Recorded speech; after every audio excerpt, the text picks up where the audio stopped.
होवे हं? काय ग कसला विचार करतीयास? नाही काय नाही. नाही कसा? अगं आई आहे मी तुझी, तेवढं कळतं मला. आम्ही बी आईच आहोत की लेकराचाच विचार करतोय. अजून आले कसे नाहीत अधिपती? अगं येईल ग, काहीतरी काम निघालं असेल. काही काम असल, कामं करतात ते, पण बाकी कशाकडे लक्ष नाही त्यांचं.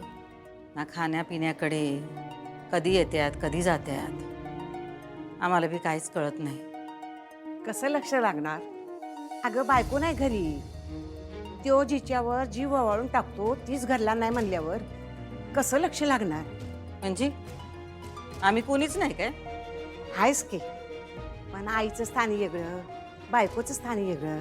काय सुनबाईंनी त्यांच्यावर एवढी जादू केली आहे, आम्हाला काही कळना झालं. जादू नाही, अगं प्रेम माहितीये, दोघंही एकमेकावर जीव ओवाळून टाकतात बघ. दोघं नाही, अधिपतीच. अधिपतीने जीव लावलाय. तुला असं का वाटतं?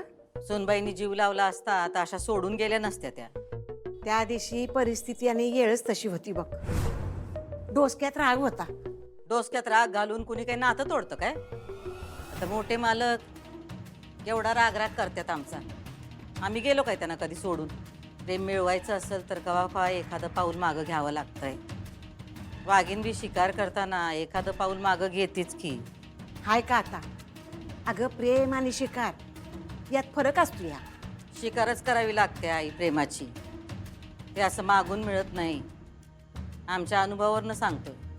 आता आमचं एवढं प्रेम आहे मोठ्या मालकांवर, तेव्हा किती नवण्या केल्या होत्या आम्ही, पदर पसरला होता. काय झालं? मोठे मालक झालं का आमचे?